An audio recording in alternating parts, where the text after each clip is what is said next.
हर हर महादेव। सभी प्यारे शिव भक्तों का स्वागत है आध्यात्मिक यात्रा चैनल पर। आध्यात्मिक यात्रा चैनल को सब्सक्राइब कीजिए और वीडियो को शुरू करने से पहले कमेंट में हर हर महादेव ओम नमः शिवाय ज़रूर लिखिए। तो आइए शुरू करते हैं शिव महापुराण की पहली संहिता विद्येश्वर संहिता का पहला अध्याय पापनाशक साधनों के विषय में प्रश्न।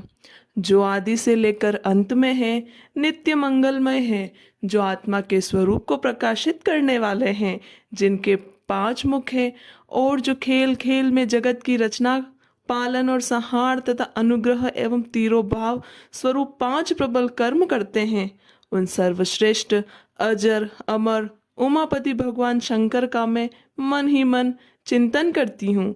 व्यास जी कहते हैं, धर्म का महान क्षेत्र जहाँ गंगा यमुना का संगम है, उस पुण्यमय प्रयाग जो ब्रह्मलोक का मार्ग है, वहाँ एक बार महातेजस्वी महाभाग महात्मा मुनियों ने विशाल यज्ञ का आयोजन किया। उस यज्ञ का समाचार सुनकर पौराणिक शिरोमणि व्यास जी के शिष्य सूत जी वहां मुनियों के दर्शन के लिए आए। सूत जी का सभी मुनियों ने विधिवत स्वागत व सत्कार किया तथा उनकी स्तुति करते हुए हाथ जोड़कर उनसे कहा, हे सर्वज्ञ विद्वान रोमहर्षण जी, आप बड़े ही भाग्यशाली है। आपने स्वयं व्यास जी के मुख से पुराण की विद्या प्राप्त की है। आप आश्चर्य स्वरूप कथाओं का भंडार है। आप भूत भविष्य और वर्तमान के ज्ञाता हैं। हमारा सौभाग्य है कि आपके दर्शन हुए। आपका यहाँ आना निरर्थक नहीं हो सकता। आप कल्याणकारी हैं। उत्तम बुद्धि वाले सूत जी, यदि आपका अनुग्रह हो तो गोपनीय होने पर भी आप शुभाशुभ तत्व का वर्णन करें, जिससे हमारी तृप्ति नहीं होती और उसे सुनने की हमारी इच्छा ऐसी ही रहती है। आप कृपा कर उस विषय का वर्णन करें। घोर कलयुग आने पर मनुष्य पुण्य कर्म से दूर होकर दुराचार में फंस जाएंगे, दूसरों की बुराई करेंगे, पराई स्त्रियों के प्रति आसक्त होंगे, हिंसा करेंगे, मूर्ख नास्तिक और पशु बुद्धि हो जाएंगे। कलयुग में वेद प्रतिपादित वर्ण आश्रम व्यवस्था नष्ट हो जाएगी। प्रत्येक वर्ण और आश्रम में रहने वाले अपने अपने धर्मों के आचरण का परित्याग कर विपरीत आचरण करने में सुख प्राप्त करेंगे। इस सामाजिक वर्ण संकरता से लोगों का पतन होगा, परिवार टूट जाएंगे, समाज बिखर जाएगा, प्राकृतिक आपदाओं से जगह जगह लोगों की मृत्यु होगी, धन का क्षय होगा, स्वार्थ और लोभ की प्रवृत्ति बढ़ जाएगी, ब्राह्मण लोभी हो जाएंगे और वेद बेचकर धन प्राप्त करेंगे, मद से मोहित होकर दूसरों को ठगेंगे, पूजा पाठ नहीं करेंगे और ब्रह्म ज्ञान से शून्य होंगे। क्षत्रिय अपने धर्म को त्याग कर कुसंगी, पापी और व्यभिचारी हो जाएंगे। शौर्य से रहित हो वे शूद्रों जैसा व्यवहार करेंगे और काम के अधीन हो जाएंगे। वैश्य धर्म से विमुख और संस्कार भ्रष्ट होकर कुमार्गी धनों को अर्जन करने के लिए नाप तोल में ध्यान लगाएंगे। शूद्र अपना धर्म कर्म छोड़कर अच्छी वेशभूषा से सुशोभित हो व्यर्थ ही घूमेंगे। वे कुटिल और ईर्ष्यालु होकर अपने धर्म के प्रतिकूल हो जाएंगे, कुकर्मी और वाद विवाद करने वाले होंगे।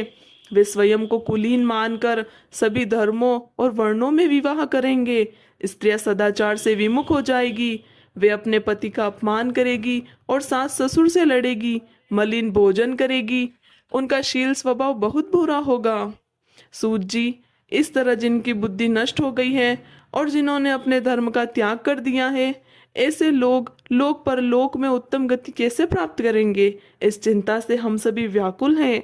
ऐसे लोक परलोक में उत्तम गति प्राप्त करने के लिए हमें क्या करना चाहिए? परोपकार के समान तो कोई धर्म नहीं होता है। इस धर्म का पालन करने वाला दूसरों को सुखी करता हुआ स्वयं भी प्रसन्नता अनुभव करता है। यह भावना यदि निष्काम हो तो कर्ता का हृदय शुद्ध करते हुए उसे परम गति प्रदान करती हैं। हे महामुनि, आप समस्त सिद्धांतों के ज्ञाता हैं। कृपा कर ऐसा कोई उपाय बताइए जिससे इन सबके पापों का तत्काल नाश हो जाए। व्यास जी कहते हैं, उन श्रेष्ठ मुनियों की यह बात सुनकर सूत जी मन ही मन परम श्रेष्ठ भगवान शंकर का स्मरण करके उनसे इस प्रकार बोले, साधु महात्माओं, आपने बहुत अच्छी बात पूछी है। यह प्रश्न तीनों लोगों का हित करने वाला है। आप लोगों को स्नेहपूर्ण आग्रह और गुरुदेव व्यास का स्मरण कर मैं समस्त पाप राशियों से उद्धार करने वाले शिव पुराण की अमृत कथा का वर्णन कर रहा हूँ। ये वेदांत का सार सर्वस्व है। यही परलोक में परमार्थ को देने वाला है तथा दुष्टों का विनाश करने वाला है। इसमें भगवान शिव के उत्तम यश का वर्णन है।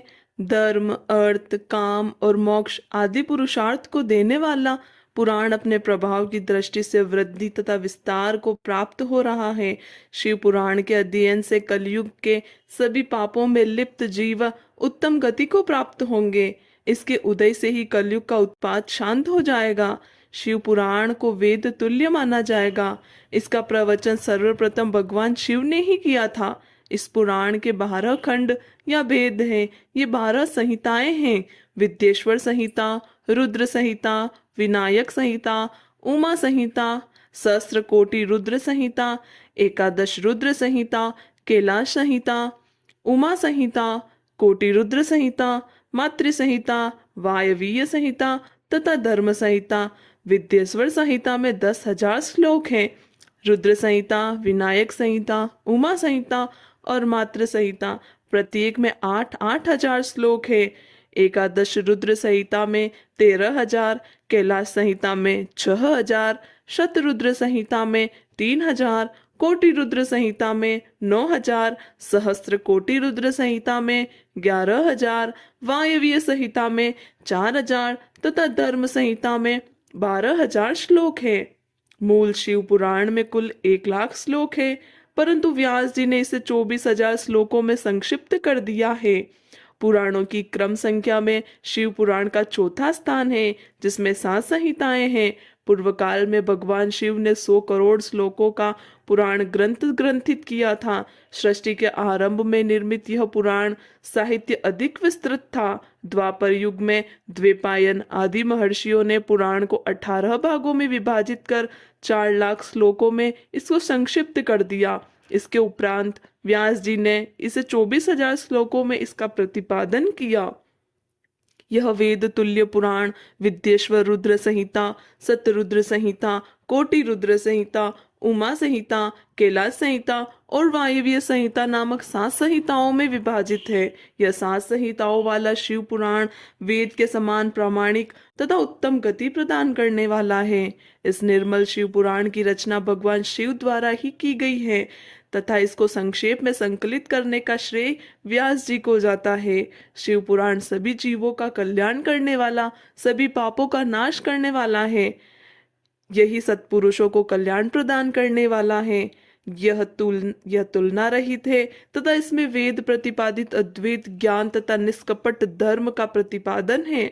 शिव पुराण श्रेष्ठ मंत्र समूह का संकलन है तथा यही सभी के लिए शिव धाम की प्राप्ति का साधन है। समस्त पुराणों में सर्वश्रेष्ठ शिव पुराण ईर्ष्या रहित अंतःकरण वाले विद्वानों के लिए जानने योग्य है। इसमें परमात्मा का ज्ञान किया गया है। इस अमृतमय शिव पुराण को आदर से पढ़ने और सुनने वाला मनुष्य भगवान शिव का प्रिय होकर परम गति को प्राप्त कर लेता है। हर हर महादेव।